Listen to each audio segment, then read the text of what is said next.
Have you ever really stopped to think about what makes a sports job great? It's definitely not just about the final score. Today, we're pulling back the curtain on the hidden blueprint, the very architecture that shapes every single role in the sports world. We're talking about job design. I mean, really think about it. Why does one coach just thrive under all that pressure, while another one completely burns out? Or why is being a referee, arguably one of the toughest jobs on the planet? The secret isn't just about the person doing the job. It's about how the job itself is built. So, what even is job design? Well, it's way more than just a list of duties on a piece of paper.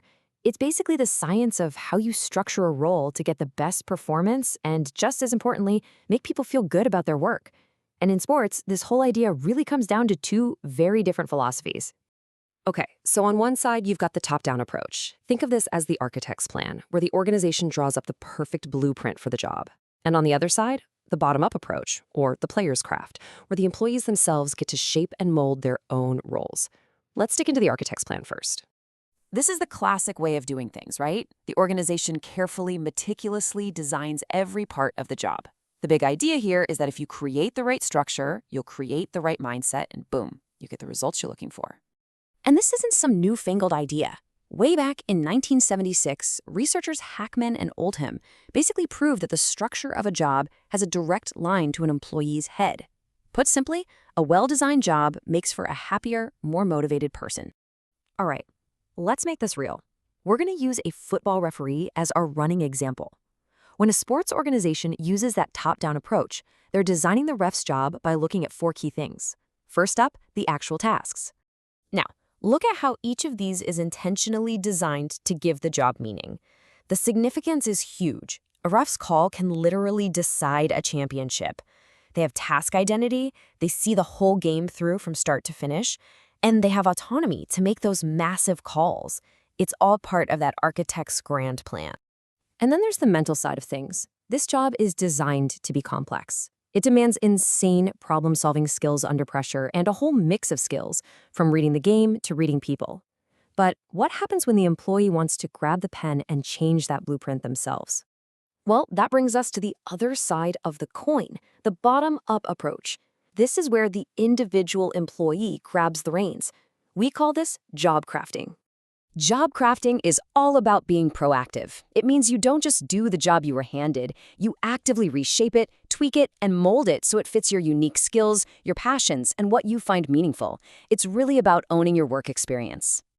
So, how does our referee become a job crafter? They've got three main tools they can use. They can reshape their tasks, they can reshape their relationships, and, this is a big one, they can reshape their entire mindset about the job. And here's what that actually looks like. A ref might actively seek out new online training to get better. That's approach crafting. Or they might consciously avoid getting too buddy-buddy with the coaches to stay impartial. That's avoidance crafting. But maybe the most powerful tool is cognitive crafting. This is where they change how they think about their job. Instead of just being a rule enforcer, they start seeing themselves as a guardian of fair play. That mental shift, it's a total game changer. So you've got the architect's plan and the player's craft. Why does getting this balance right matter so much for a sports organization? What's the final score here? It's simple, really. When jobs are designed well, and when people feel like they have some power to shape their own work, everybody wins. You get happier people who perform better and who actually want to stick around. It's a win-win.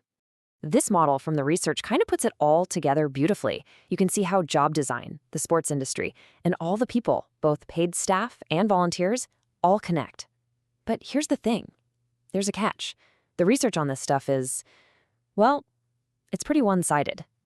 Just look at this number for a second. 77%.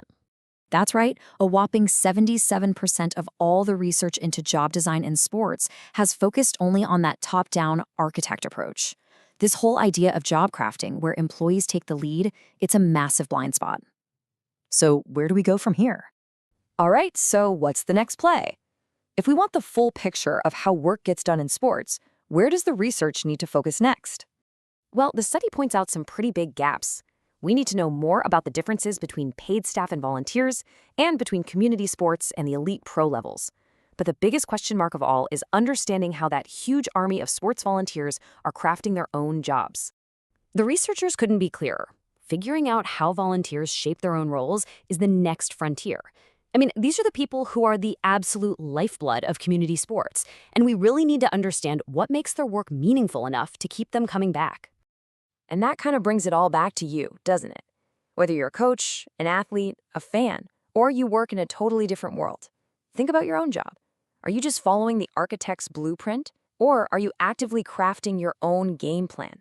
If you could change one thing about how your job is designed, what would it be?